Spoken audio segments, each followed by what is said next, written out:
Bien, bonsoir à tous. Bonsoir à toutes et à tous de nous rejoindre.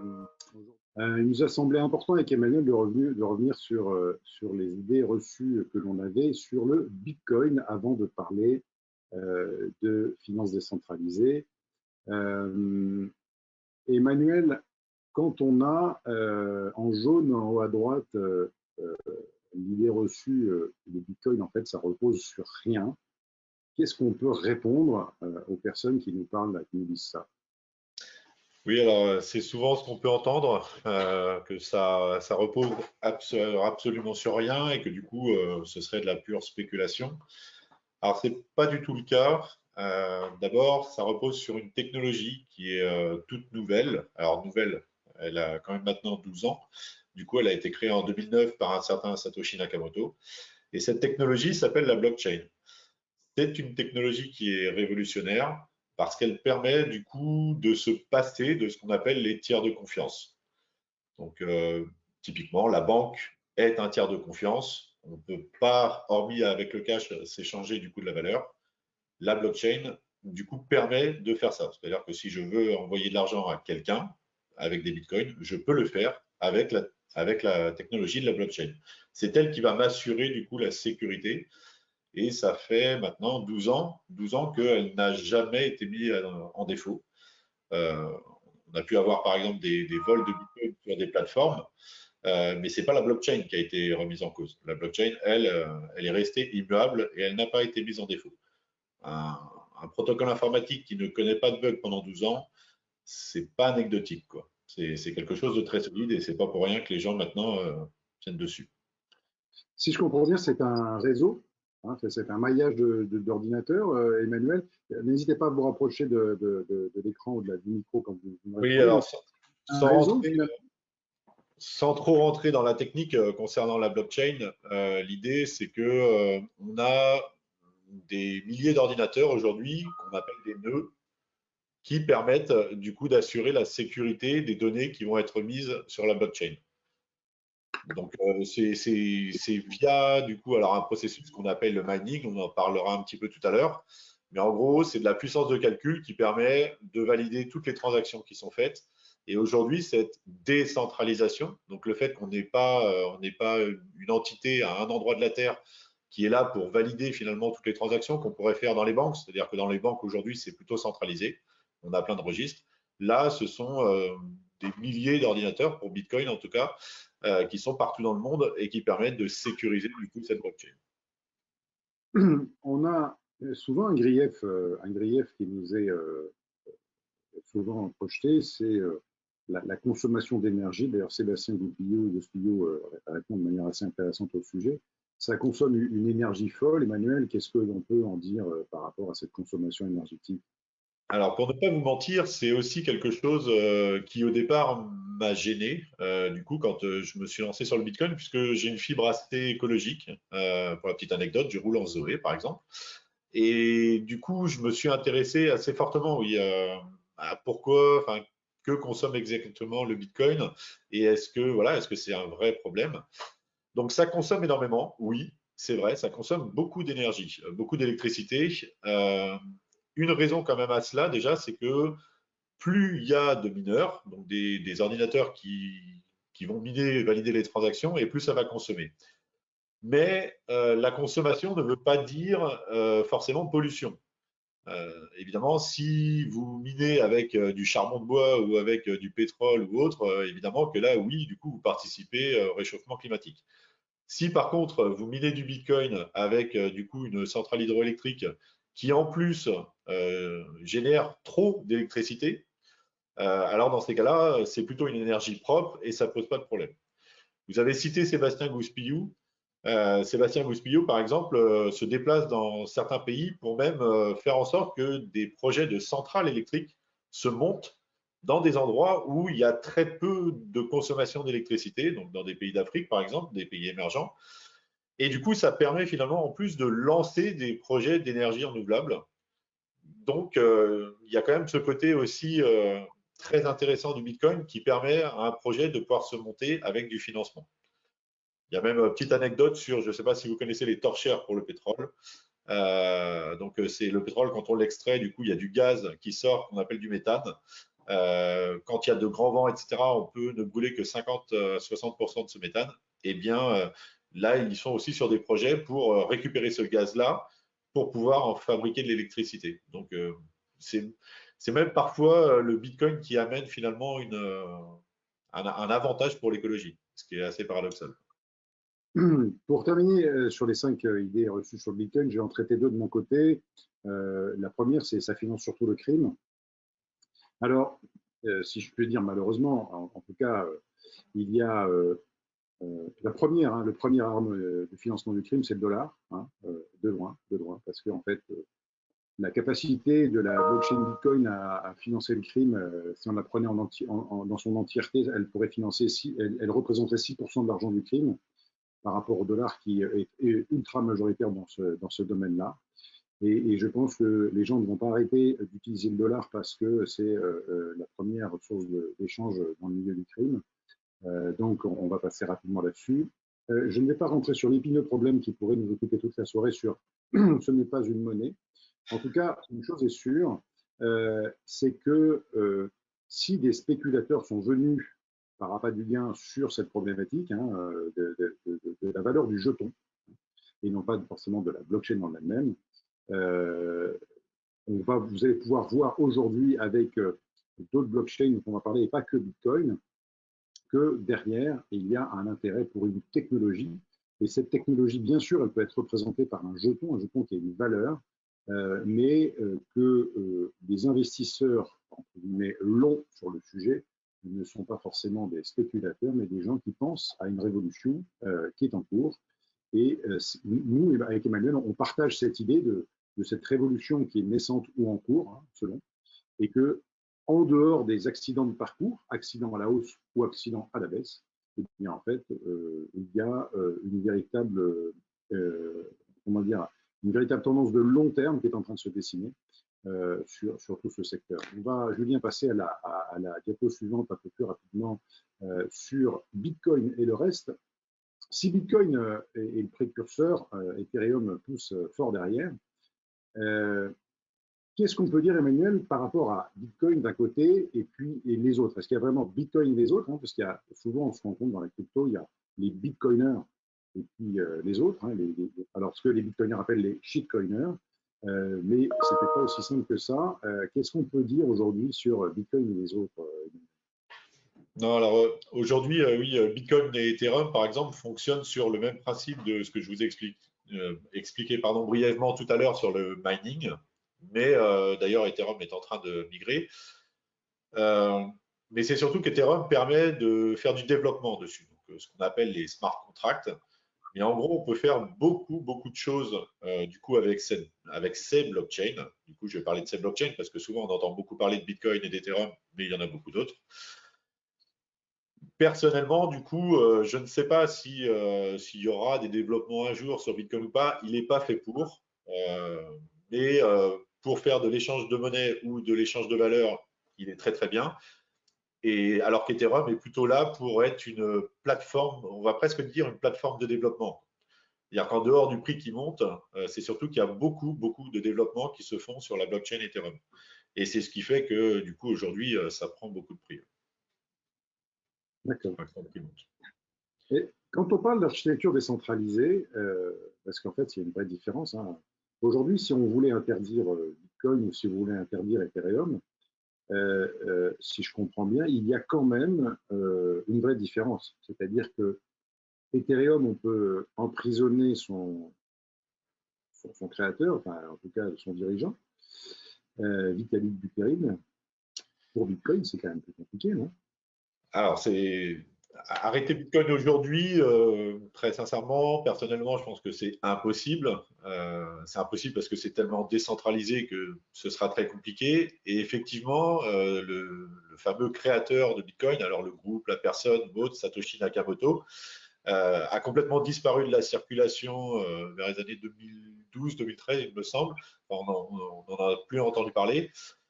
Tous les bitcoins qui appartenaient à cette personne, d'ailleurs, parce qu'on les connaît, hein, c'est lui qui a miné du coup au départ, et vu que Bitcoin, c'est un registre dans lequel toutes les transactions sont notés, donc c'est complètement transparent. Aujourd'hui, tous ces bitcoins-là n'ont absolument pas bougé. Donc, il y a voilà, il y a quand même une assez forte probabilité pour que cette personne ne soit plus là. Donc, effectivement, c'est compliqué pour éventuellement des États de pouvoir réguler Bitcoin, enfin l'interdire en tout cas, puisque finalement, il n'y a personne à sa tête, quoi. Donc, aller arrêter qui l'ensemble des mineurs de tout le monde entier. Si 2, 3, 4, 5 pays le faisaient, il reste encore des dizaines de pays dans lesquels les nœuds pourraient tourner.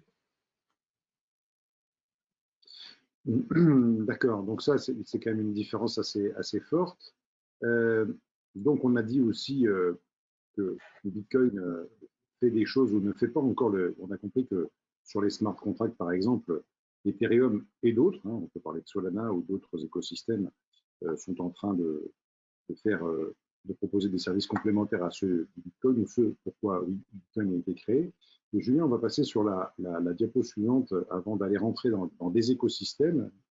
On vient de parler d'un peu d'Ethereum. Est-ce qu'Emmanuel, on peut rentrer dans un écosystème, puisqu'on a parlé de l'écosystème Bitcoin un petit peu, donc on ne va pas le présenter. Il y a de nombreuses présentations sur Internet, donc on ne va pas les faire. On va peut-être passer un peu plus en détail sur un écosystème qui s'appelle Ethereum, et puis on va en citer d'autres, et après on parlera un peu plus de DeFi en tant que tel. Alors, c'est vrai que quand vous rentrez dans le domaine de la crypto-monnaie, vous allez voir qu'aujourd'hui, on est à, je ne sais plus de 8 ou 9 000 crypto-monnaies. Donc, ça devient très compliqué, du coup, de s'y retrouver, entre guillemets. Et puis, il y a quelques mois, j'ai découvert ce qu'on appelle les blockchains d'infrastructure. En gros, parmi toutes les crypto-monnaies qui peuvent exister, il y en a certaines, du coup, qui ont leur propre blockchain et qui sont en train d'attirer plein d'autres tokens, plein d'autres cryptos qui viennent finalement s'agréger sur ces blockchains d'infrastructure. Quand j'ai découvert ça, j'ai découvert que c'était très intéressant. Et en fait, on se rend compte que lorsqu'une blockchain d'infrastructure fonctionne, comme Ethereum, par exemple, donc pour la petite anecdote, on parle de la blockchain Ethereum et du token Ether. Du coup, c'est la crypto-monnaie, c'est l'Ether. Et du coup, on va voir plein de crypto-monnaies finalement qui vont venir s'agréger dessus. Alors, j'en ai présenté 6. Il y en aura peut-être d'autres, parce que du coup, c'est un petit peu les devinettes. C'est-à-dire que c'est comme si on vous demandait en 2000, je ne sais pas, dans les années 2000, d'essayer d'imaginer quels allaient être les services qu'allaient se développer du coup sur Internet. Essayer d'imaginer en 90 qu'on aurait des GAFA, Facebook ou autre, ce serait très compliqué. Donc, on va en présenter 6. Le premier, c'est ce qu'on appelle un oracle. Alors, donc Chainlink, donc qui est en bas à gauche, c'est une crypto-monnaie qui permet de faire quoi? Elle permet de récupérer des données qui sont dans le monde, j'ai envie de dire réel. Donc, on prend souvent l'exemple d'un avion.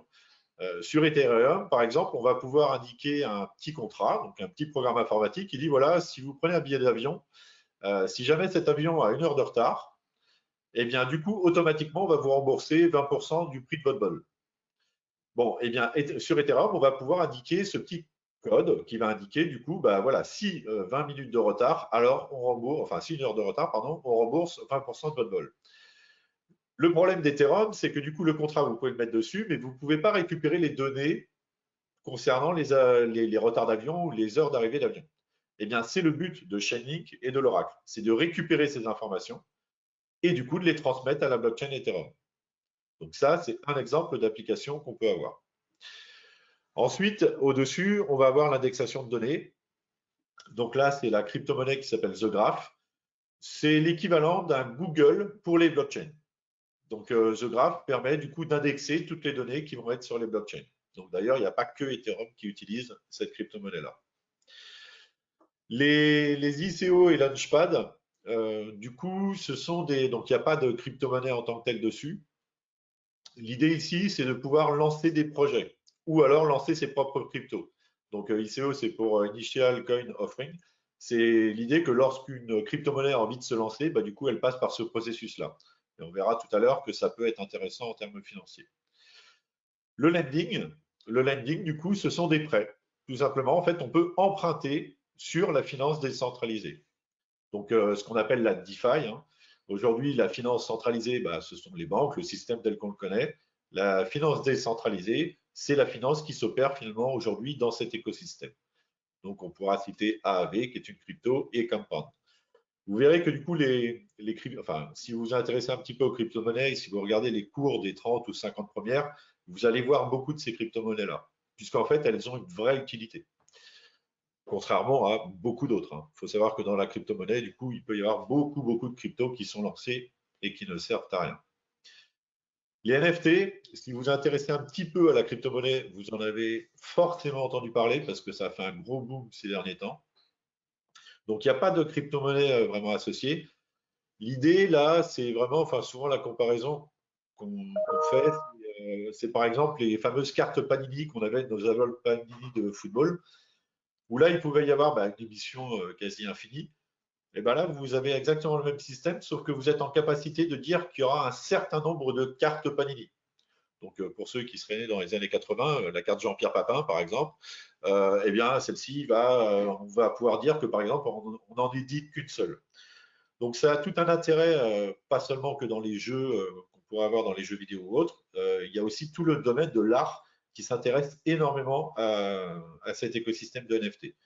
Donc, pour l'anecdote, il y a un tableau qui s'est vendu à plusieurs dizaines de millions de dollars, du coup, sur les NFT. Et enfin, dans le dernier, on va retrouver par exemple le swapping. Donc, tous ceux qui sont pareil, pas mal dans les crypto-monnaies savent que c'est très utile aujourd'hui de pouvoir échanger de crypto. Donc, en fait, quand on découvre tout ce monde-là, on voit qu'il y a des cryptos qui vont pouvoir être intéressantes, derrière lesquels il y a de vrais usages. Et du coup, on va vouloir passer d'un Bitcoin ou d'un Ethereum du coup à d'autres, un AV, un Chainlink, un Compound, pour pouvoir du coup en acquérir. Et donc ça se fait via ces petits échanges, ces DEX, qu'on appelle là, du coup, pour celui-ci, Uniswap, du coup, pour la blockchain Ethereum. Alors, à savoir, du coup, donc là, on va passer sur une deuxième blockchain. Alors, je vous présente la Binance Smart Chain. Emmanuel, je vais juste prendre la parole, Julien, en prenant la diapo d'avant, en prenant l'aspect financier de ces points-là, juste revenir sur les trois notions qu'a donné Emmanuel au niveau technique. Un NFT, donc, c'est un non-fungible token par rapport au fait que les tokens sont fongibles. Donc, qu'est-ce qu'un token fongible et un token non fongible? Donc, un jeton fongible, si j'ai un Bitcoin et qu'Emmanuel a un Bitcoin, si nous nous échangeons mutuellement notre Bitcoin, il n'y a pas de perdant, pas de gagnant, puisque moi j'ai eu un Bitcoin et Emmanuel a eu un Bitcoin, on a échangé nos Bitcoins, et donc ça s'est fait sans gagnant, sans perdant, parce qu'ils sont fongibles. Comme un billet de 100 euros et un billet de 100 euros sont fongibles entre eux et ils représentent la même valeur. L'idée derrière le non-fungible token, c'est qu'il est unique. Ça peut être une épée magique ou une cape magique dans un jeu vidéo héroïque, ça peut être une voiture extraordinaire dans un jeu de voiture, ça peut être aussi une œuvre d'art, ça peut être une adresse en crypto, c'est-à-dire qu'il y a des gens qui ont développé des adresses en crypto.com où on l'achète une fois pour toutes. Et vous comprenez que ce jeton, ce token, il est unique puisqu'il est attaché à un droit unique. Et donc, il n'est pas fongible avec un autre token. C'est ce en quoi il est unique. Et donc, aujourd'hui, il y a beaucoup d'espoir sur toute cette spécificité de jetons uniques. Pour revenir juste sur le lending aujourd'hui, on peut emprunter et prêter. C'est-à-dire que si j'ai si j'ai des jetons à ma disposition, je peux les mettre en garantie et emprunter une autre crypto, par exemple, auprès d'un dépositaire, auprès d'un prêteur. Donc on a ces possibilités-là avec, là encore, hein, ça va se passer sans un établissement bancaire, ça va se passer dans la chaîne, entre les nœuds de la chaîne, si on peut dire, sur les aspects financiers. Juste avant de repasser sur Binance, Emmanuel, on parle beaucoup de tokens, de crypto, de choses comme ça. Est-ce qu'on peut revenir sur des éléments comme on parle d'une crypto, on parle d'un jeton, on parle d'une blockchain? Quels sont les éléments qui les lient entre eux? Alors, je me suis un peu renseigné là-dessus parce que du coup, j'ai essayé aussi de comprendre un peu la différence entre crypto et token. Très sincèrement, tout le monde n'est pas d'accord sur les définitions qu'on apporte sur token ou crypto. En ce qui me concerne, aujourd'hui, du coup, je fais plutôt la différence entre les cryptos qui ont leur blockchain, Du coup, l'Ether a sa blockchain Ethereum et fonctionne dessus.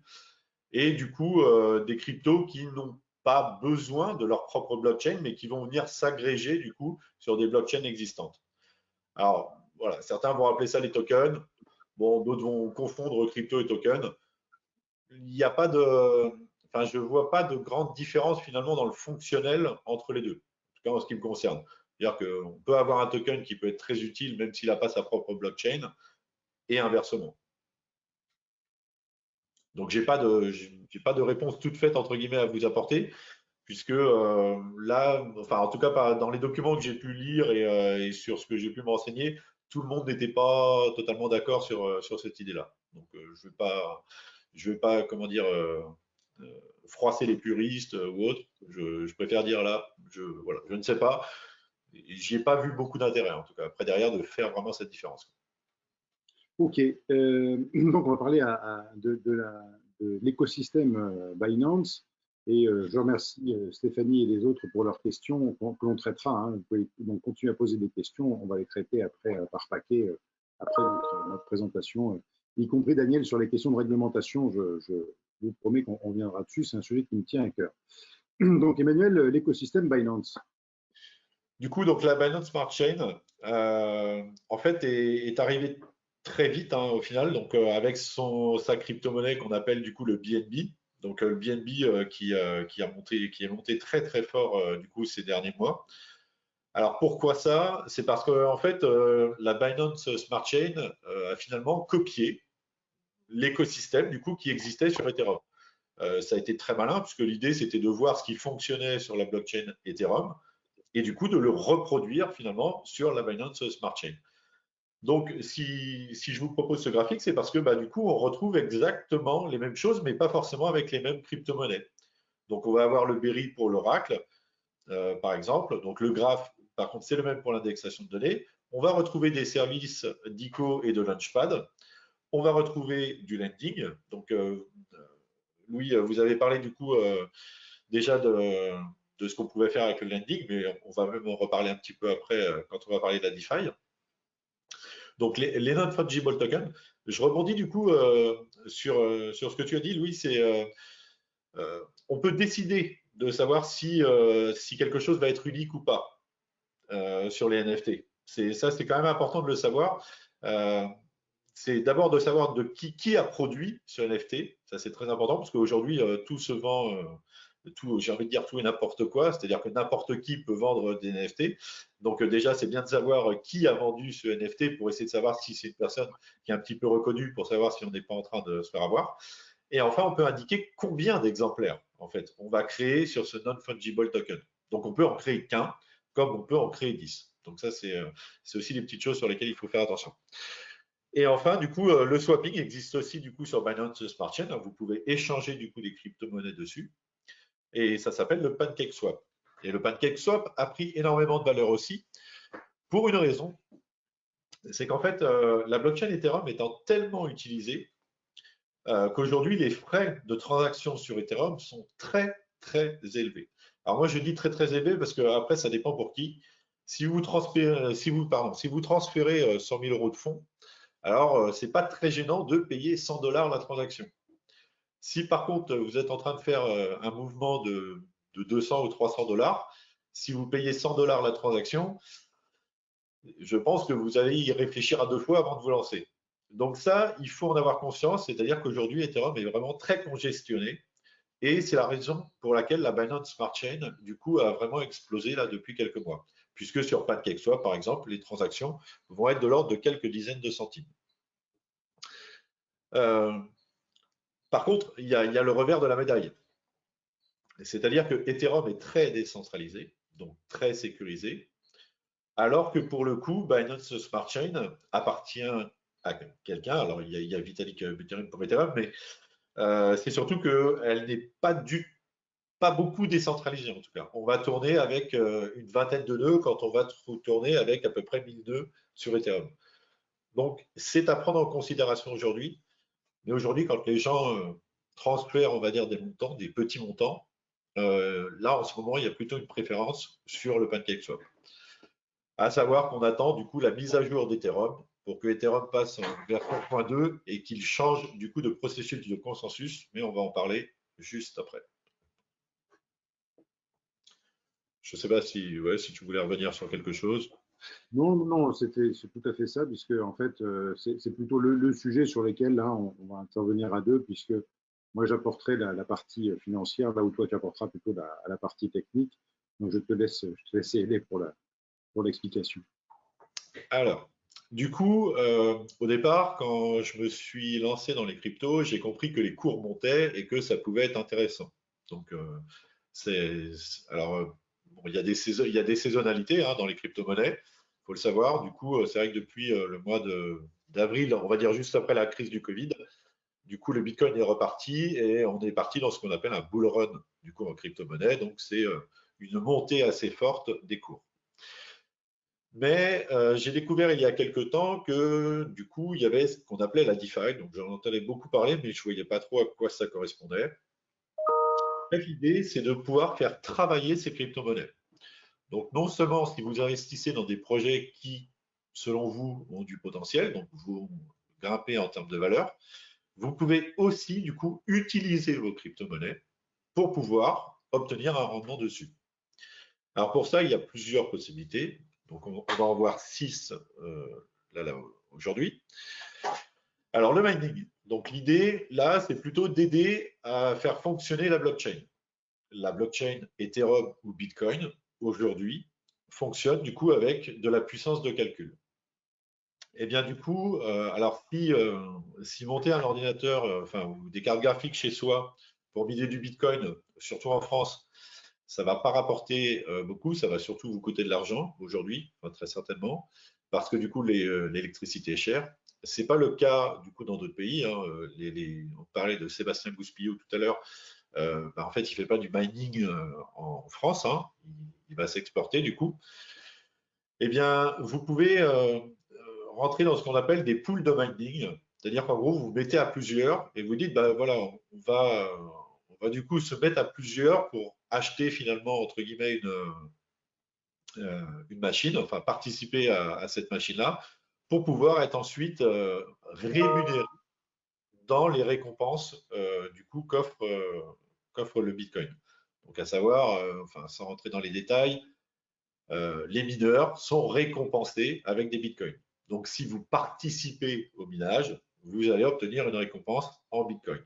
Et donc du coup, si vous pensez que le Bitcoin va encore prendre de la valeur, évidemment, ça peut être intéressant du coup d'en faire partie. Ethereum, en ce moment, je le disais, du coup, a des coûts de transaction qui sont très élevés. Et du coup, ils ont décidé depuis quelques mois, quelques années même, je pense, de passer de la puissance de calcul à un autre mode de consensus. Donc, pour valider les transactions, ils ne veulent plus utiliser la puissance de calcul. Ils vont utiliser ce qu'on appelle du proof of stake. Donc, c'est le fait de bloquer un certain montant de la crypto, donc bloquer un certain nombre d'Ethers sur des nœuds, suffisamment d'Ethers, pour qu'à un moment donné, ces nœuds deviennent des nœuds validateurs. C'est eux qui vont du coup valider les transactions et ils n'ont pas besoin d'avoir beaucoup de puissance de calcul.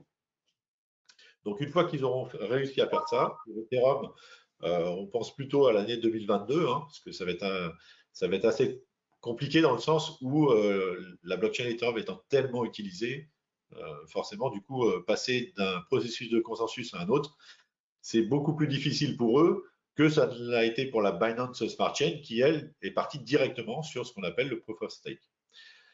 Et donc, du coup, quand vous mettez, imaginons que je suis donc en 2022 sur Ethereum, je possède des Ethers, je peux dire, eh bien, du coup, je vais stacker mes Ethers sur un nœud validateur, et du coup, je vais participer au processus de validation de ces transactions, et du coup, recevoir une partie du coup des frais des transactions.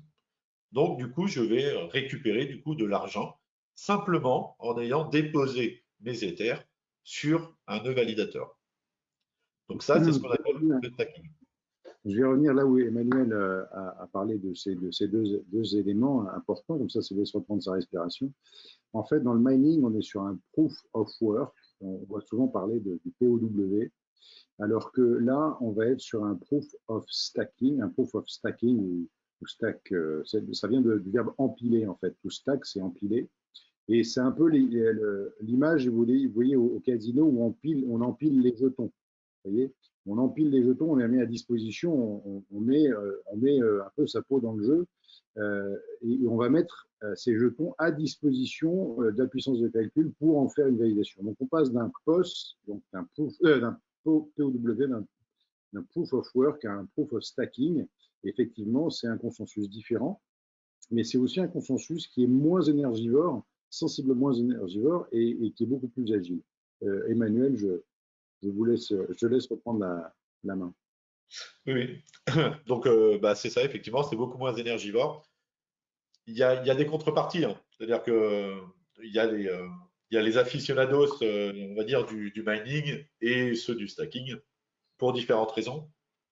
On y perd en sécurité, un petit peu. Alors, en tout cas, il faut que la blockchain soit suffisamment décentralisée quand même pour obtenir un niveau de sécurité suffisant.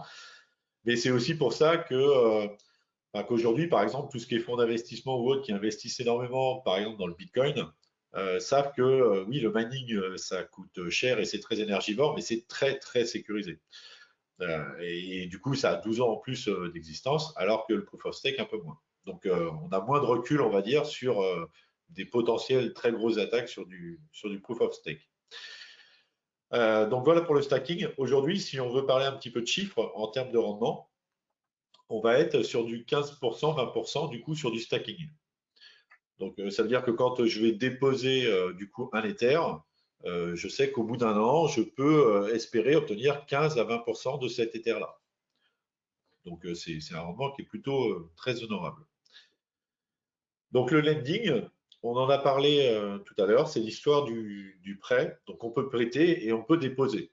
En fait, l'idée, c'est que du coup, vous allez prêter vos bitcoins, par exemple, puisque dans l'idée, beaucoup souvent conservent leurs bitcoins, hein. L'idée, c'est pas de les échanger en permanence, c'est vraiment de les garder sur du long terme.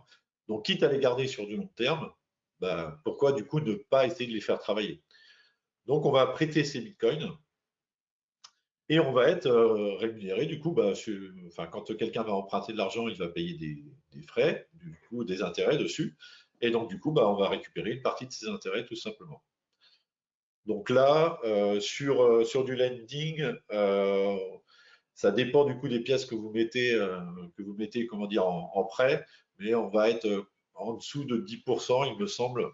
Du coup, donc, en ce qui me concerne, j'en ai pas particulièrement fait pour le moment, mais c'est des taux qui sont moins intéressants que sur du stacking, mais ça fait partie des possibilités offertes. Alors le farming. Donc là, l'idée, c'est que pour que l'écosystème fonctionne, il faut qu'il y ait de la liquidité. Il faut qu'il y ait de l'argent qui circule. On a dit tout à l'heure qu'on pouvait échanger des crypto-monnaies, du coup, alors soit pour passer du Bitcoin à l'Ethereum, etc. Donc, il faut qu'il y ait des endroits finalement où il y ait ces pièces-là pour pouvoir les échanger. Donc là, l'idée, c'est que vous allez pouvoir fournir ces pièces-là, les mettre à disposition. Elles vont être, alors très souvent, on va les associer à deux d'ailleurs. Donc ça, c'est un peu plus compliqué. On ne va pas rentrer trop dans les détails, mais l'idée, c'est quand même de comprendre que autant dans le stacking et le lending, vous allez prêter vos crypto-monnaies et du coup, elles ne vont pas bouger. Elles sont toujours entre guillemets à vous.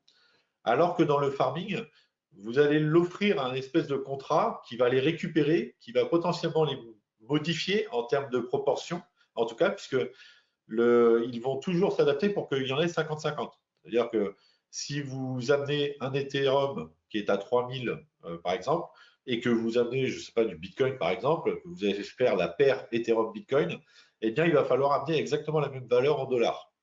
Donc, du coup, vous n'allez pas amener la même chose. Et si les cours de l'un et l'autre diffèrent, eh bien, du coup, le protocole va se débrouiller pour les ajuster.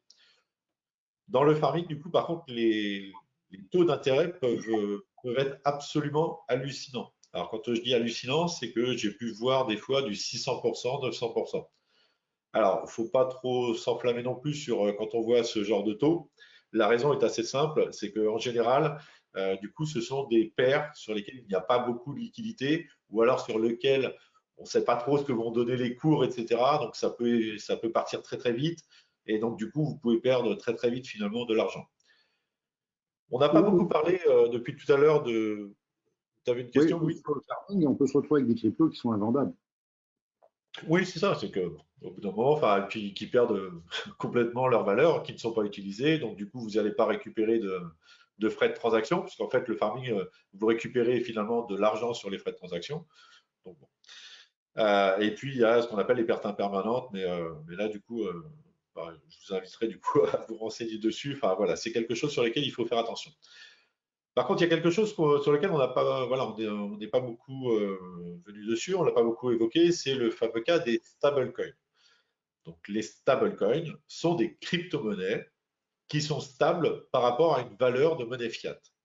Donc, le plus répandu, c'est le dollar. Donc, il y a, je ne sais pas, 4, 5, 6 stablecoins du coup sur le dollar. L'idée, c'est que si vous achetez un USDT, par exemple, eh bien, un USDT vaut 1 dollar. La Société Générale et Casino, je crois, aujourd'hui, veulent lancer un stablecoin sur l'euro qui s'appellerait le LUG. Et donc, l'idée d'utiliser… Alors, ces stablecoins, pour le coup, ne bougent pas.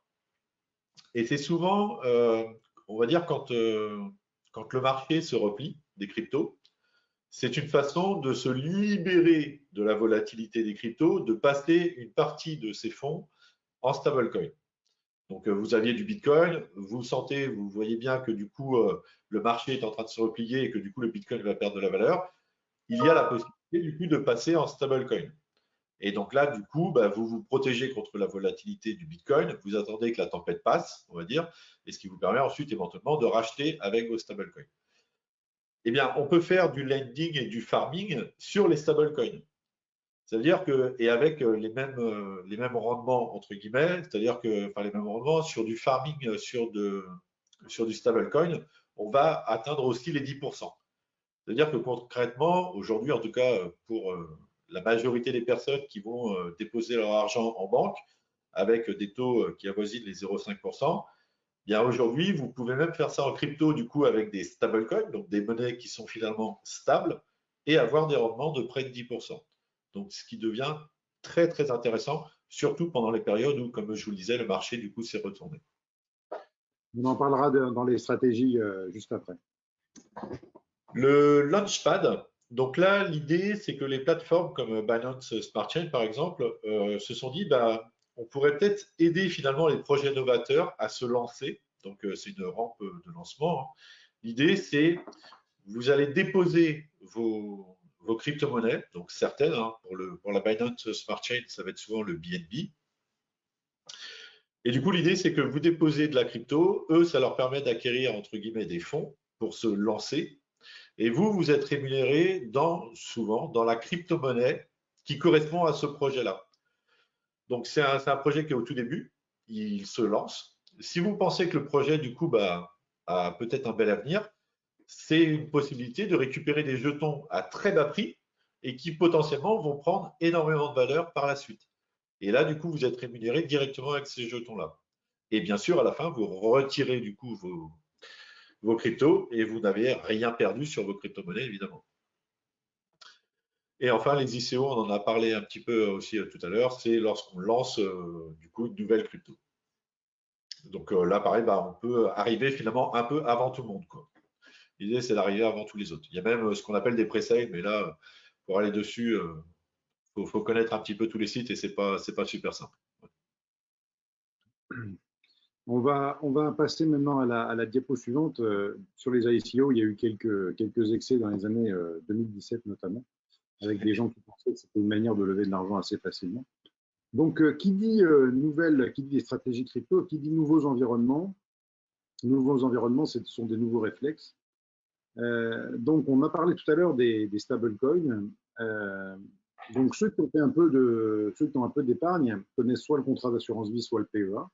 Et dans un contrat d'assurance vie ou dans un PEA, vous savez que vous avez la possibilité d'arbitrer entre différents fonds et vous ne faites pas tourner le compteur de plus-value. Dans un PEA, vous pouvez vendre du air liquide pour acheter du Carrefour vendre du air liquide au plein milieu de la crise financière pour acheter du Airbus à 40 euros. Aujourd'hui, revendre Airbus à 100 euros pour acheter une autre valeur qui aurait été massacrée, et vous faites tourner votre compteur, mais sans avoir de fiscalité.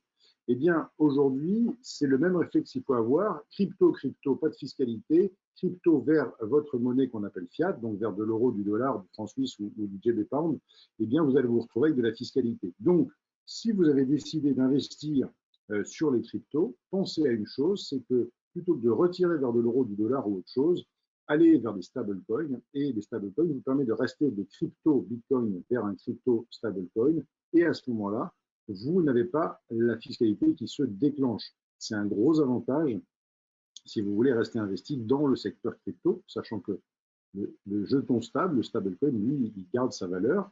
Et on a vu tout à l'heure que même quand vous avez gardé ce stablecoin, vous pouvez l'empiler à votre tour pour faire du rendement. Donc, on va dire, si on était un gérant excellent avec un énorme flair, on profite de la hausse. À la hausse, on sort de la crypto pour aller vers un stablecoin, on stack le stablecoin et on continue à avoir du rendement sur les plus-values qu'on en a récupérées. Deuxième point important dans la stratégie, la sécurité. Il faut une sécurité minimum. Aujourd'hui, on ne place pas en crypto comme on place sur un livret A ou sur un PEA.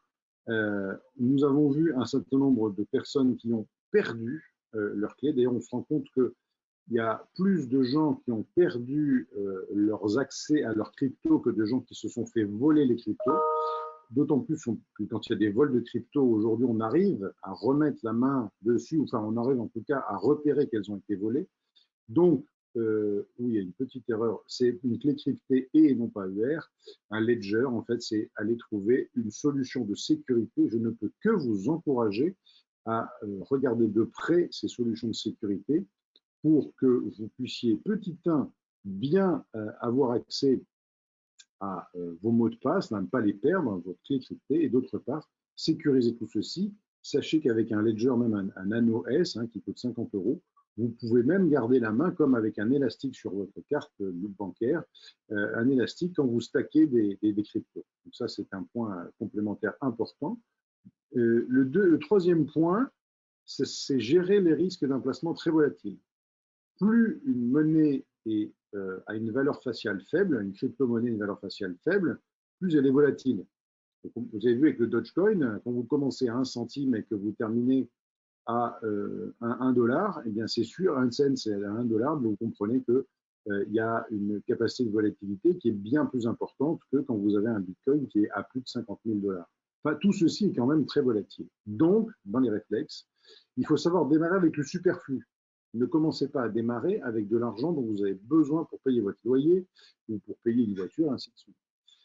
Il faut savoir démarrer avec le superflu, puis ensuite savoir sécuriser ses plus-values en stablecoin ou en fiat. Moi, à titre personnel, qu'est-ce que j'ai fait? J'ai mis de l'argent et j'ai retiré le capital, et aujourd'hui, je ne joue qu'avec les plus-values, ce qui m'a permis d'être beaucoup plus détendu quant à la variation des cours. Julien, on va passer sur la diapo suivante, qui est la diapo de fin. Donc, on peut revenir, excusez-moi, Julien, on peut juste revenir sur celle d'avant. On va aborder les questions une fois que Emmanuel a peut-être un point à aborder sur ce qu'on vient de dire. Oui, si je peux juste pour la valeur faciale de la pièce, faites bien attention. En fait, il y a un total d'émission des pièces. C'est-à-dire que le Bitcoin, par exemple, il n'y en a que 21 millions, ce qui lui donne sa rareté. L'Ethereum n'a pas de limite et ça ne l'empêche pas de prendre de la valeur, mais c'est bon à savoir.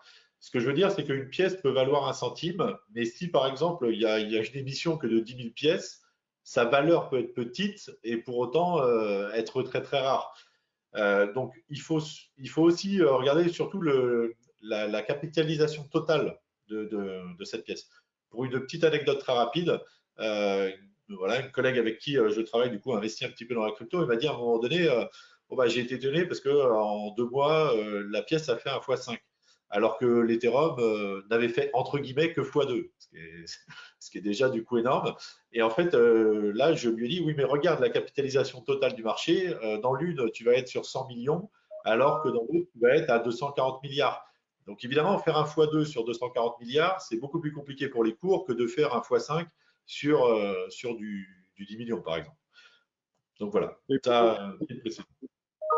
pour revenir sur ce que dit Emmanuel, et en ce moment, avec la multiplication, multiplication d'argent fiat, enfin, tout ce qui est euro, dollar et ainsi de suite, yen, je n'en parle pas, on assiste à beaucoup de créations monétaires par les banques centrales. Comprenez que l'argent qui cherche à s'investir sur des actifs en quantité limitée, comme l'immobilier, comme certaines œuvres d'art qui ont atteint des prix extraordinaires, et aussi de nos actifs limités. Donc le Bitcoin profite du fait qu'il y en a 21 millions maximum, sachant qu'il y en a beaucoup qui ont été perdus. Donc à mon avis, on ne sera même pas à 21 millions, on sera peut-être à 15 ou 16 ou 17. Retenez aussi que dans Binance, Binance fait un burning, annule des crypto-monnaies tous les trimestres. Et le dernier trimestre, Binance a fait son plus gros burning trimestriel, ce qui montre bien que eux aussi cherchent à avoir une quantité limitée. Donc c'est un élément important qui n'est pas déterminant absolument. C'est pas, je ne vais pas sur une crypto-monnaie parce qu'elle n'est pas limitée, mais c'est un élément à regarder. Et le plus important, c'est de regarder donc le livre blanc qui est à l'origine du projet de la crypto ou de l'écosystème, et de voir au fur et à mesure des mois, du trimestre et des années si les promoteurs de cet écosystème sont fidèles à leur livre blanc. Et plus il y a une grande fidélité à ce livre blanc originel, meilleure est la confiance qu'on peut avoir dans cet écosystème. Bon, alors après, il y a des évolutions de l'écosystème qui se font et qui ne peuvent pas toujours avoir été prévues au début, mais c'est assez intéressant de voir cette fidélité des créateurs d'un écosystème à cet écosystème. C'est un gage de confiance.